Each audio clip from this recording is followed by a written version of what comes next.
안녕하세요. 시내가 책방입니다. 저는 책방지기 한 걸음씩입니다.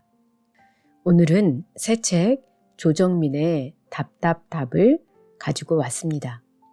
믿지 않는 사람에게 말씀을 전하기 위해 베이직 교회의 예배 아름다운 동행 시간에는 설교 후에 신앙생활에 대한 고민을 실시간 문답으로 진행하고 있습니다. 이 책은 그 중에 80개의 질문과 답을 엄선하여 엮었습니다. 예수님을 믿지만 여전히 두렵고 하나님을 사랑하지만 늘 불안한 것이 현실입니다. 그리고 관계 문제로 힘겨워하며 하나님이 뜻대로 산다는 것이 무엇인지 분별하기가 쉽지는 않습니다. 이 책은 쉴 틈 없이 우리의 평안을 흐트러뜨리는 세상 속에서 우리가 쥐고 있는 것들을 내려놓고 하나님께 집중하도록 돕고 있습니다. 그리스도인이 세상을 이기는 비결을 들려주며 사도 바울처럼 하나님과 동행함으로 늘 기쁨이 가득한 삶으로 안내하고 있습니다. 저자인 조정민 목사님은요, 25년 동안 언론인으로 열정을 불사르며 기독교를 비판하던 분이었는데요. 생명의 길인 예수님을 만난 후 사랑의 공동체에 대한 꿈을 품고 목사의 길로 들어섰습니다. 그는 많은 종교적 방황을 통해서 예수님이 진리임을 확신하게 되었고 이 시대가 받아들이고 이해할 수 있는 언어로 복음의 메시지를 전합니다. 또 트위터, 페이스북, 유튜브 등을 통해 인생의 길을 잃은 사람들과 소통하고 있습니다. 저자는 MBC 사회부 정치부 기자, 워싱턴 특파원, 뉴스데스크 앵커, 보도국 부국장, IMBC 대표이사, 온누리교회 목사, CGNTV 대표를 역임했으며 현재는 베이직 교회 목사로 섬기고 있습니다. 저서로는 왜 예수인가? 왜 기도하는가? 사람이 선물이다. 고난이 선물이다. 예수는 누구인가? 매일 기도, 사랑합니다. 등 다수가 있습니다. 목차로는 프롤로그 1장 믿음, 기도, 2장 신앙생활, 3장 연약함, 4장 고난, 5장 분별, 6장 가정, 연애, 사랑으로 되어 있고 7장은 일상생활입니다. 오늘은 1장에서 3장까지의 내용 중에서 몇 가지를 골라서 읽어드리도록 하겠습니다. 1장 믿음, 기도의 여러 질문들을 보면요. 아무리 노력해도 믿음이 안 생깁니다. 사람마다 하나님을 만나는 타이밍이 있을까요? 믿음으로 기도했는데 병이 안 나았습니다. 무조건 믿는 것이 옳은 건가요? 겨다씨만한 믿음은 무슨 의미일까요? 하나님께 맡긴다는 무슨 의미일까요? 기도가 부족해서 사고가 난 것일까요? 분노 때문에 기도가 막혀요. 깊이 기도하는 것이 어려워요. 예수님은 다 아시는데 왜 기도해야 하나요? 믿음으로 기도했는데 병이 안 나았습니다. 믿을 신은 믿는 사람에게서 비롯되는 믿음이지만 사실 참 믿음은 사람이 아니라 하나님으로부터 비롯됩니다. 그러니까 내가 수고해서 기도하고 열심을 다하면 보상되는 게 믿음이 아닙니다. 그저 병을 낫게 해달라고 주문을 외는 게 믿음이 아니라는 겁니다. 믿음은 말씀에 근거해야 합니다. 주님이 치유에 관한 말씀으로 어떤 말씀을 주셨는지, 그중 특별히 내 마음에 와닿는 말씀은 무엇인지 그 말씀을 붙드는 게 믿음이에요. 주님은 그 믿음을 보고 응답해 주십니다. 우리는 병이 낫는 게 선이고 병을 이기지 못하고 죽는 건 악이라는 이분법적인 사고를 하는 경향이 있습니다. 하나님이 어떤 병을 허락하셨더라도 그것이 그분의 선임을 믿는 것이 필요합니다. 병에서 낫는 것보다 더 중요한 것은 병에 붙들려 사는 삶에서 자유해지는 것입니다. 예수님이 맹인을 치유하고 나서 다시 죄짓지 말라고 하신 것도 병에서 낫는 것보다 더 중요한 것이 죄에서 풀려나는 것이기 때문입니다. 육신이 병들면 큰일 난 것처럼 고통스러워하면서도 영혼이 병들면 무감각한 게 더 큰 문제라는 겁니다. 죄가 우리를 침범하는 것이 가장 고통스러운 겁니다. 병은 누구나 가지고 살아요. 머리끝에서 발끝까지 중병 없는 사람은 없습니다. 그 병을 이기고 사느냐, 지고 사느냐가 중요합니다. 병이 나를 끌고 가느냐, 내가 병을 끌고 가느냐가 중요한 겁니다. 병을 두려워해서 하나님보다 더 많이, 더 깊이 묵상하면 병이 우상이 됩니다. 신체적인 회복이 없을지라도 치유는 가능합니다. 야곱은 다리를 절게 되었지만 그 영혼은 치유됐듯이 말입니다. 하나님께 맡긴다는 무슨 의미일까요? 본인이 할 일을 다 하는 것입니다. 하나님은 아무 일도 해주지 않습니다. 그런데 하나님이 다 준비하셨어요. 그래서 신앙은 패러독스입니다. 우리가 밥을 놓고 주님께 기도를 아무리 해보십시오. 그 밥이 입에 들어갑니까? 우리가 밥을 떠서 입에 넣고 10번, 20번씩 씹어야 넘어가지 주님께 이 밥이 내 위에 들어가게 해주시옵소서 죽는 날까지 기도해도 응답되지 않습니다. 하지만 그 밥은 누가 준비했죠? 쌀이 재배되어 우리 식탁에 오기까지 그 긴 역사적 과정은 주님께서 준비하신 것입니다. 이것이 깨달아지면 그 깨달음이 깊어지면 어머니 뱃속에 있기 전부터 하나님이 나를 준비하셨구나. 내가 존재하는 것 자체가 은혜구나 하는 각성을 하게 됩니다. 이스라엘의 가나안 정복은 누가 했습니까? 가나안 정복까지 그 긴 역사적 과정은 주님이 준비하셨지만 실제로 가나안 사람들과 싸운 이는 이스라엘 백성입니다. 하나님이 다 준비하셨고 모든 것을 이루십니다. 완성은 주님께 달렸어요. 그러나 프로세스, 그 과정은 우리의 몫입니다.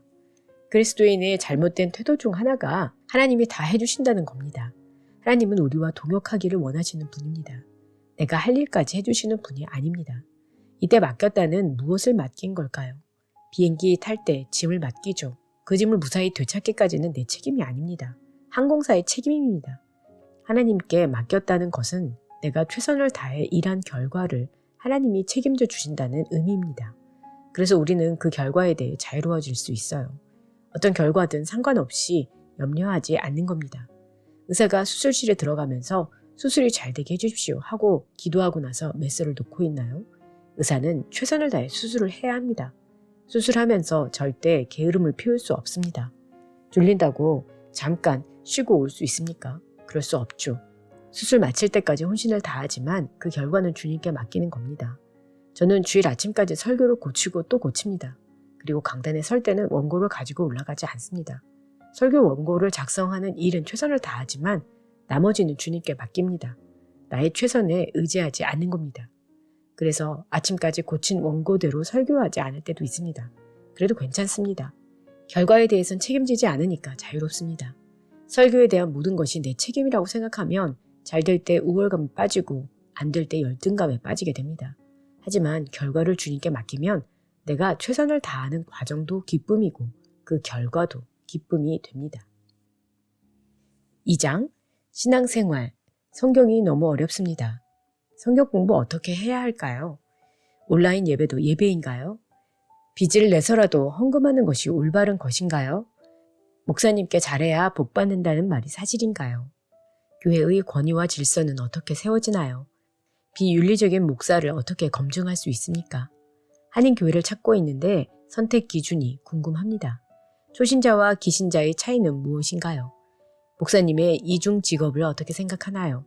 교회에 상처받은 친구가 있습니다. 하나님은 왜 아벨의 제사만 받으셨을까요? 율법으로 신앙생활 하려는 사람들이 있습니다. 성경 공부는 어떻게 해야 할까요? 저는 이런 질문을 받을 때마다 두 가지 생각을 하게 됩니다. 첫째는 성경을 왜 공부한다고 할까입니다. 성경은 공부해서 깨달을 수 있는 책이 아닙니다. 하나님은 공부해서 깨달아지는 분이 아닙니다. 깨달아도 잘못 깨달을 가능성이 매우 높아요. 성경은 그냥 먹어야 합니다. 말씀을 먹어라. 이것이 진실입니다.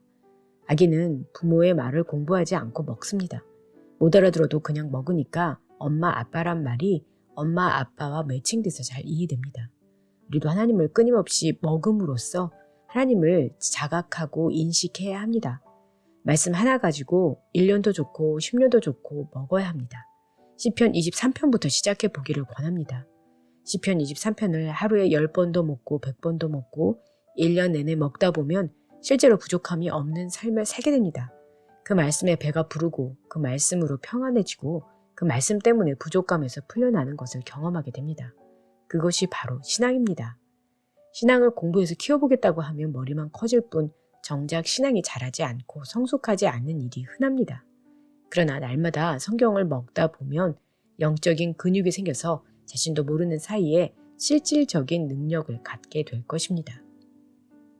빚을 내서라도 헌금하는 것이 올바른 것인가요?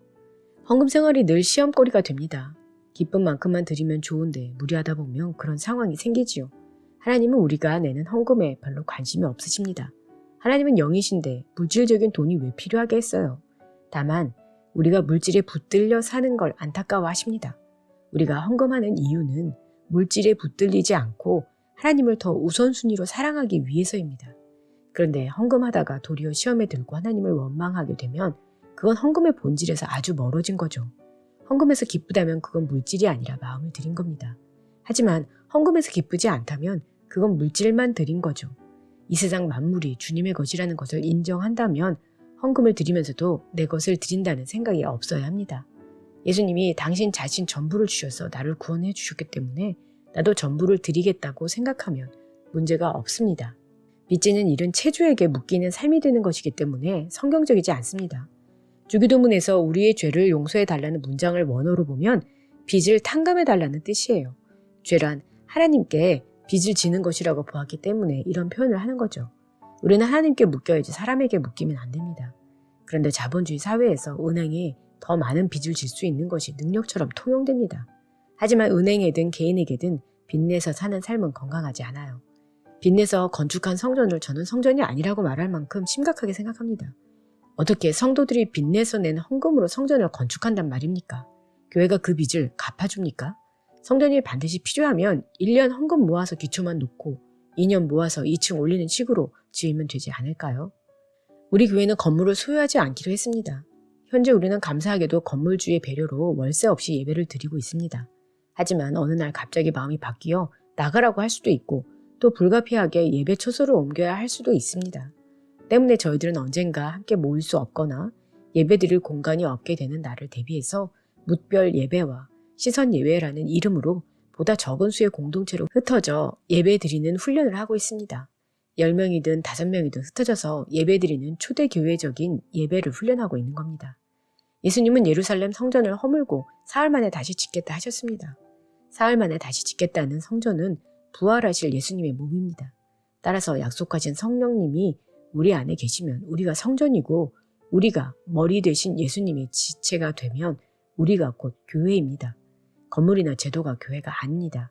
이 사실을 놓치면 건물과 제도에 집착하게 되고 건물과 제도를 교회라고 착각하게 됩니다. 3장 연약함, 죄를 안 짓고 싶은데 계속 짓게 돼요. 진정한 회개는 무엇인가요? 용서가 잘 안 되는 사람이 있습니다. 음욕을 다스리기가 힘듭니다. 예수님을 믿어도 여전히 죽음이 두렵습니다. 영적 무기력에 빠졌습니다. 저는 콤플렉스가 많아요. 절제하고 싶은데 번번이 실패합니다. 분노를 컨트롤하기가 어려워요. 타고난 게으름을 탈피하는 게 힘들어요. 자주 짜증나고 화가 나고 불안합니다. 그리스도인 동료가 밉고 질투가 납니다. 주변 사람을 자꾸 판단하고 정죄하게 됩니다. 하나님을 사랑하지만 늘 두렵고 불안해요. 죄를 안 짓고 싶은데 계속 짓게 돼요. 성숙한 신앙이란 죄를 짓지 않는 게 아니라 죄를 짓더라도 예민하게 자각하는 것이며 죄로부터 돌이키는 시간이 짧아지는 것이라고 생각합니다. 우리는 온전한 존재가 아니기 때문에 완전 무결할 수 없습니다. 다만 죄를 지었을 때 죄를 묵상할 게 아니라 하나님을 묵상해야 합니다. 자꾸 죄를 곱씹고 묵상하면 하나님과 멀어질 뿐입니다. 죄를 범했다 싶으면 하나님께 먼저 엎드리십시오. 죄를 곧바로 시인하는 것이 가장 빨리 회복되는 길입니다. 어린 시절 부모님께 거짓말 한 번 했다가 그 거짓말을 숨기려고 또 다른 거짓말을 한 경험이 있을 겁니다. 죄는 숨기면 숨길수록 또 다른 죄를 짓게 되어 있습니다. 자꾸 죄를 짓다 보면 부모와도 관계가 나빠집니다. 우리 주님은 70번씩 7번이라도 용서할 준비가 되어 있는 분이십니다. 그러니 죄를 지었으면 숨기지 말고 주님께 털어놓으십시오. 내 죄를 시인하십시오. 하나님은 어떤 죄든 용서해 주십니다. 하나님의 은혜는 인간의 어떤 죄보다도 큽니다. 그런데 하나님이 그 죄를 돌이키기 위해 처방을 주실 때가 있습니다.